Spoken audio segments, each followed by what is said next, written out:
Assalamualaikum warahmatullahi wabarakatuh. Perkenalkan, nama saya Supran Janahar dengan NIM 2210953022 dari kelompok 13.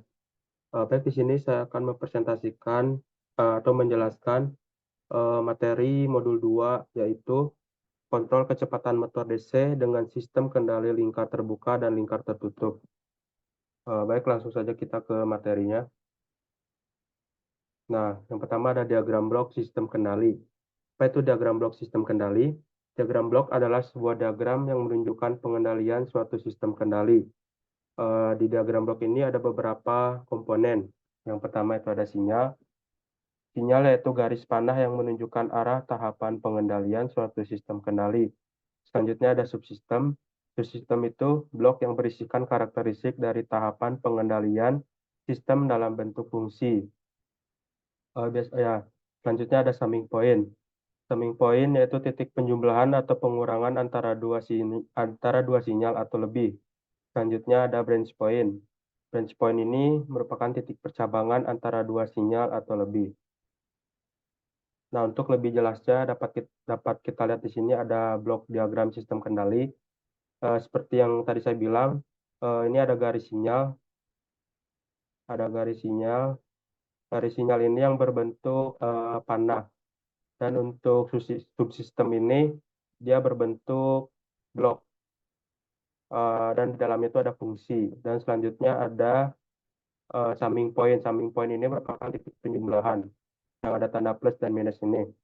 Selanjutnya ada branch point. Branch point ini titik percabangan. Baik, selanjutnya. Terus selanjutnya ada hubungan dan modifikasi diagram blok. Jadi hubungan diagram blok ini terbagi menjadi dua. Yang pertama ada hubungan seri. Dapat dilihat di sini blok diagram dari hubungan seri. Seperti yang kita ketahui, kalau sebuah sinyal bertemu dengan subsistem, maka itu tinggal dikalikan saja. Nah, di sini diketahui X2S ini, X2S, persamaannya yaitu X1S dikali dengan G1S untuk persamaan 1. Dan untuk X3S itu X2S dikali G2S untuk persamaan kedua. Nah, selanjutnya kita substitusikan saja persamaan 1 itu ke persamaan 2. Maka didapatkan nilai outputnya atau X3S-nya itu yaitu X1S dikali G1S dikali G2S. Nah, selanjutnya ada hubungan paralel. Bedanya dengan hubungan seri, hubungan paralel ini dia ada titik cabang di sini, ada titik cabang dan ada titik penjumlahan atau summing point tadi. Nah, eh, dari blok diagram ini kita dapat ketahui persamaan pertama yaitu X2S, di mana persamaannya yaitu X1S dikalikan dengan G1S. Seperti yang tadi saya bilang, apabila sinyal ketemu dengan subsistem itu tinggal dikalikan saja. Nah, untuk selanjutnya persamaan dari X3S yaitu X1S dikalikan dengan G2S di sini. Nah, maka muncullah persamaan X3S. Selanjutnya langsung saja kita substitusikan X4S. Nilai X4S itu X2S dikurangi X3S. Kenapa dikurangi X3S? Karena di sini sinyal X3S itu masuk ke titik penjumlahan yang bernilai minus di sini. Makanya X2S dikurangi X3S. Nah, selanjutnya tinggal kita substitusikan saja. X4S sama dengan X1S dikali G1S dikurangi G2S. Lanjut di sini ada modifikasi diagram blok. Di sini ada pergeseran titik percabangan dari sebelum sistem menjadi sebuah sistem. Ini dari sebelum sistem, ini sebelum sistem, dan ini sesudah sistem, dan ini sebelum sistem.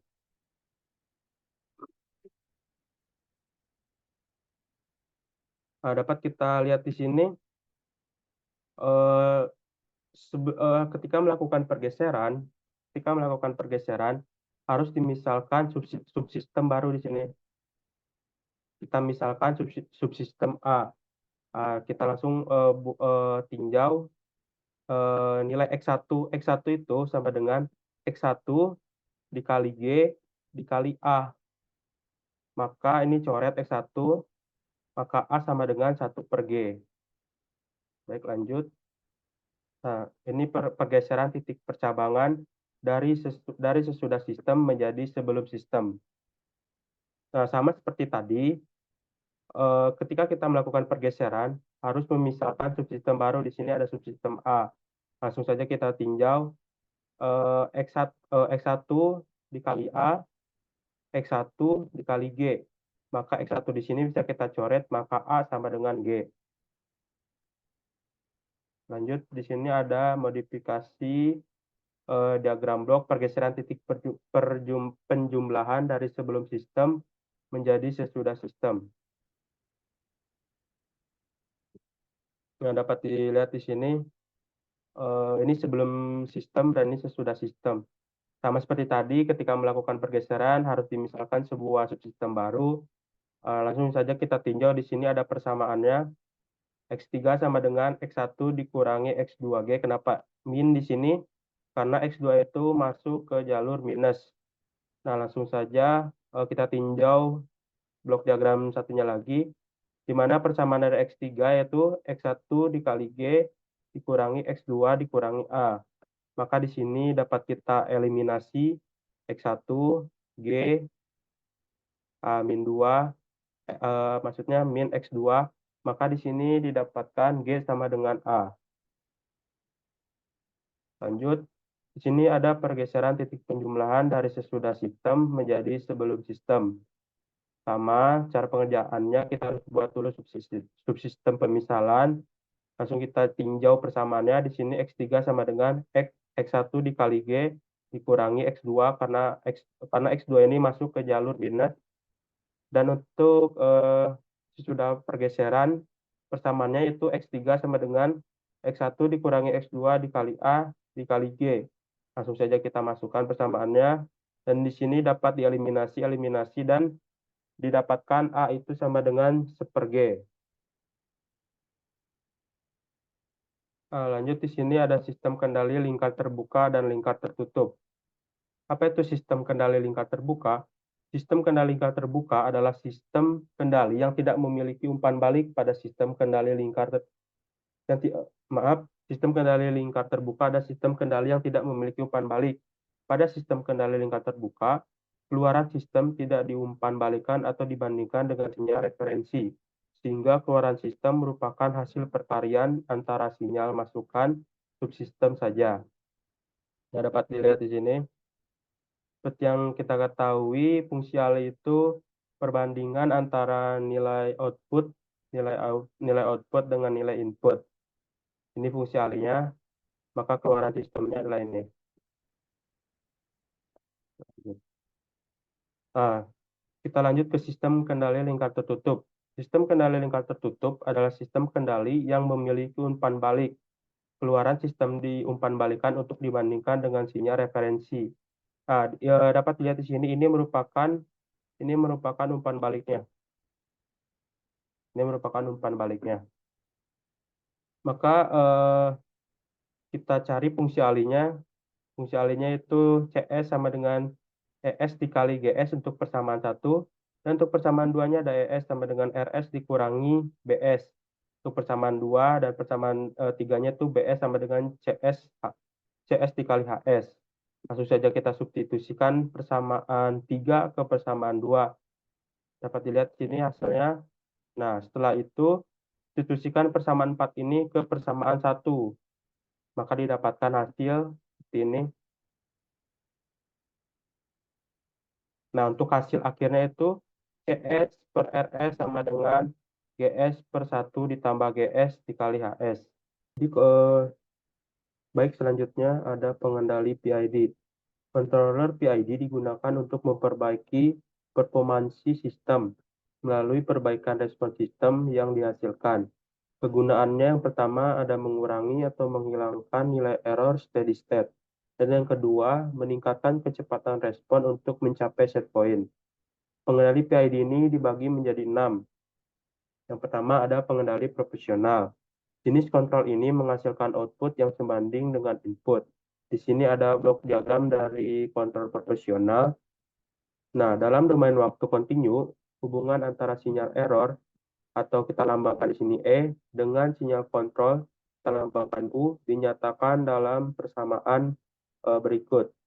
UT atau sinyal kontrol sama dengan KP dikali ET. KP ini merupakan konstanta proporsional.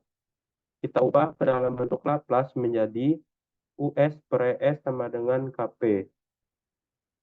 Selanjutnya ada pengendali integral. Jenis kontrol ini menghasilkan output yang lebih besar atau kecil ketika inputnya 0. Di sini ketika error inputnya 0. Nah, di sini ada blok diagramnya. Nah, dalam pengendali integral, nilai error atau E diumpankan sebagai laju perubahan sinyal kontrol kontrol atau U sebagaimana dinyatakan dalam persamaan berikut. UT atau sinyal kontrol sama dengan KI. KI ini merupakan konstanta integral dikalikan integral dari ET dt. Nah, kalau ini persamaan ini kita ubah ke dalam bentuk Laplace, maka menjadi US per ES sama dengan KI per S. Pengendali integral ini berfungsi untuk menghilangkan galat atau steady state error, meskipun juga dapat menyebabkan terjadinya overshoot dan osilasi yang mengakibatkan keadaan tuna lama dicapai. Nah, selanjutnya ada pengendali derivatif. Pengendali derivatif tidak dapat mengeluarkan output tanpa adanya perubahan input.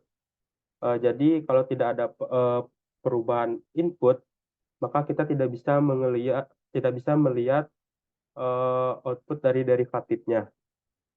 Ini adalah blok diagramnya, dan pengendali derivatif akan memberikan suatu sinyal kontrol atau U yang bersesuaian dengan turunan laju perubahan sinyal error atau E, sebagaimana dinyatakan dalam persamaan berikut ini.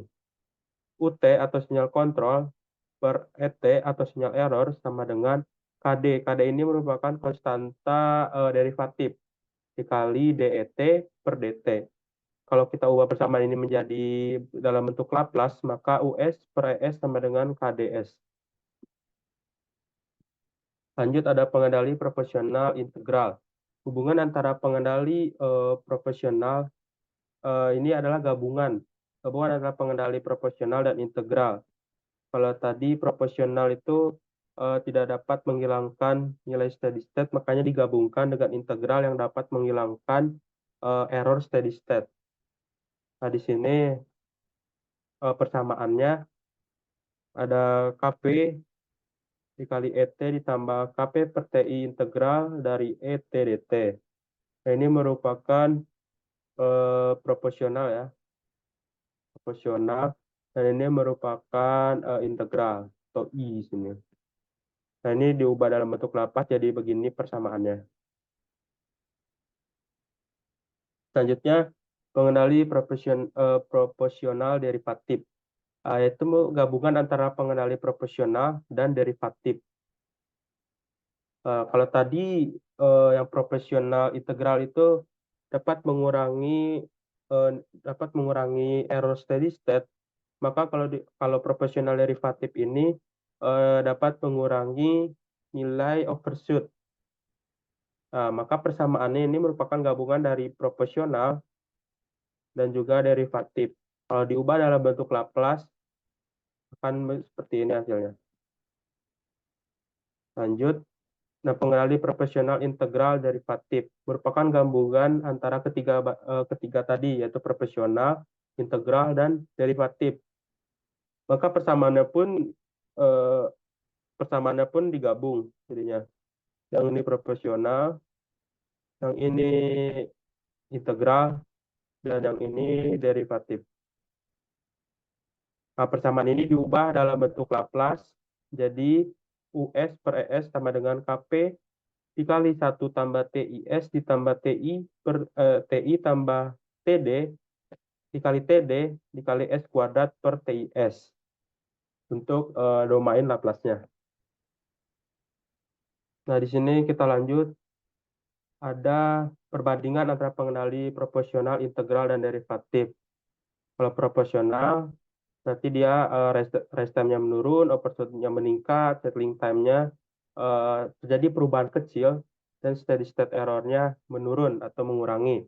Untuk integral, dia menaikkan rise time, meningkatkan overshoot, meningkatkan settling time, dan menghilangkan nilai dari steady state error nih. Selanjutnya derivatif. Derivatif ini melakukan perubahan kecil terhadap rise time, menurunkan overshoot, eh, menurunkan settling time, dan melakukan perubahan kecil pada steady state error. Nah, berikut ada beberapa parameter tanggapan peralihan. Yang pertama ada time constant atau dilambangkan di sini TC, yaitu waktu yang dibutuhkan oleh sistem untuk mencapai nilai 63,2% dari nilai akhir. Dan yang kedua ada rest time, waktu yang dibutuhkan oleh sistem untuk mencapai nilai 0, 0 sampai 100%, 10% sampai 90%, dan 5% sampai 95% dari nilai akhir. Dan yang selanjutnya ada settling time, waktu yang menyatakan respon telah masuk 5% atau 2% atau 0,5% dari respon steady state. Selanjutnya ada delay time. Delay time atau di sini kita lambangkan TD merupakan waktu yang dibutuhkan oleh respon untuk mencapai setengah dari nilai akhir pertama kali. Maksimum persen overshoot atau MP merupakan nilai puncak maksimum dari respon sistem yang diukur dari nilai sistem saat kondisi steady state, dan ini merupakan rumusnya. Lanjut ke time peak atau di sini kita lambangkan TP, merupakan waktu yang dibutuhkan oleh respon untuk mencapai puncak pertama dari overshoot. Nah, ini merupakan grafik dari parameter tanggapan peralihan agar lebih jelas. Di sini ada MP, maksimum overshoot, ada TD, time delay tadi, dan time delay itu kan setengah nilainya dari nilai ini nih. Maka dia nilai TD ini bernilai 0,5. Dan ada TR, time rise, ada TP, nilai puncaknya. Ini yang dibutuhkan untuk mencapai nilai puncak, dan ada time settling. Lanjut saja. Nah, di sini ada beberapa metode penalaan atau tunning PID. Yang pertama ada metode trial dan error. Pendekatan ini melibatkan pengujian berulang-ulang dari nilai parameter PID untuk melihat bagaimana mereka mempengaruhi respon sistem. Selanjutnya ada metode Ziegler-Nichols. Dilakukan dengan eksperimen asumsi modelnya belum diketahui, bertujuan untuk mencapai overshoot maksimum sebesar 25% terhadap masukan step. Selanjutnya ada metode Cohen-Cohn, mengembangkan dari metode nomor 2, tetapi faktanya metode ini memberikan waktu naik yang lebih cepat. Sekian presentasi dari saya. Wassalamualaikum warahmatullahi wabarakatuh.